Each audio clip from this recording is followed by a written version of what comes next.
এখন থেকে ডলারের দাম নির্ধারণ করবে বাজার। চাহিদা ও যোগানের ভিত্তিতে ঠিক হবে টাকার বিপরীতে ডলারের দর।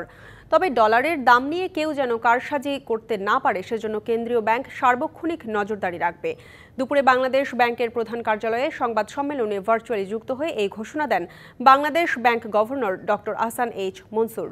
রপ্তানি রেমিটেন্সের উচ্চ প্রবাহের ফলে ডলারের দর বাড়বে না বলে মনে করেন তিনি। এর আগে সংবাদ সম্মেলনে গভর্নর জানান, জুনের মধ্যেই IMF সহ কয়েকটি উন্নয়ন সহযোগীর কাছ থেকে $3.5 বিলিয়ন ঋণ সহায়তা পাবে বাংলাদেশ, যা কেন্দ্রীয় ব্যাংকের রিজার্ভ বাড়াবে সহায়তা হবে।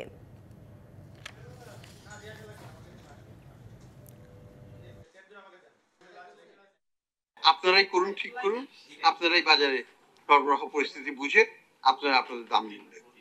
ডলারের বাজার আমাদের কাছে রিপোর্টিংটা হবে, আমরা মনিটরিংটা করবো, যেটাকে বাজার তদারক। আমাদের IMF এর থেকে মোট আমাদের হিসাবে এটা $3.5 বিলিয়ন মতো হয়। নগদ পেমেন্টে 500 টাকা পর্যন্ত ক্যাশব্যাক আর লেনদেনে প্রতিদিন ডিপ ফ্রিজ এবং ঘন্টায় ঘন্টায় AC টিভি সহ দারুণ সব গিফট।